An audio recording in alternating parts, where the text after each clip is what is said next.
Can you tell people what you do for a living? Здравствуйте, everyone. I do politics in the sense of practical politics. That is to say, whenever you see someone shilling on the internet, someone like me in the background has written those talking points. That's essentially what I do. That's what the political operatives do. What happened to the Russian Air Force? It happened the same thing that it happened to the German Air Force. They ran out of pilots. For different reasons. In the case of Germany, because not enough funding, and essentially the pilots have lost their licenses because they haven't flown the minimum required hours per year in order to maintain their flight license. And in the case of Russia, their VDV, which is the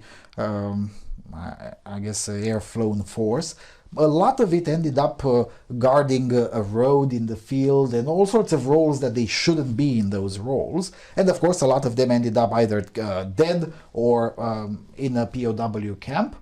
And when it came to actually use pilots, well, they're not there. That's how it happened about a month or so ago, where a 61-year-old pilot, a Russian pilot, died after being taken down by the anti-air force missile.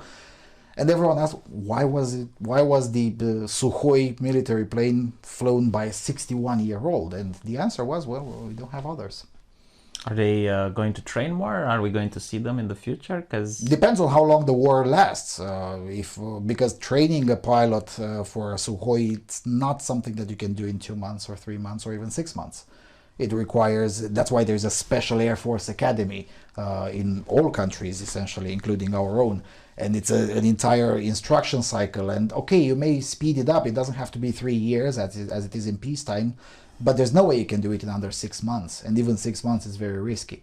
Now, of course, Russia has shown to be very willing to risk a lot of lives for nothing. I mean, even now, the people that they're mobilizing by force, they're sending them to 2 weeks of training, and then they'll send them up into the front lines. Those men are essentially guaranteed victims unless they surrender really fast, because 2 weeks is definitely not enough. Especially when it comes to people who've never been to the military, they've never been through military service. 2 weeks is barely enough to somewhat get into physical shape, but it's definitely not enough to be able to position yourself tactically in the field, to know how to follow an order, to know how to give an order. I mean, all of that takes a lot more than 2 weeks of training. So, and not to mention, when it comes to the Air Force, there's another problem. If you send insufficiently trained pilots, they may not even reach the enemy airspace. They might crash before they even reach the position that they were supposed to bomb. Not to mention they're also much more likely to be taken down by the anti-aircraft defense of the enemy territory, in this case Ukraine. And Sukhoi airplanes are quite good generally speaking, but Russia doesn't have an unlimited supply of those.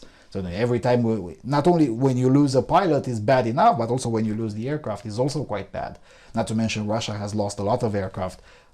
They had a big enough military airport in Crimea, and the first few long-range missiles that Ukraine has received used them to bomb that airport. So a lot of the close enough air force of Russia is already destroyed, so they'll have to bring some more. And of course, some would say, well, you can upgrade to, a war economy and just build more planes. Yes, but that takes more than a year. And building new military aircraft is not something easy, as everyone in Europe is now finding out, because, oh my God, there is a war next to us. Okay, let's buy some more weapons. And, the manufacturers of weapons say, yeah, sure, that's how much it costs. See you in 2024 when they're done. Mm-hmm. It's not easy.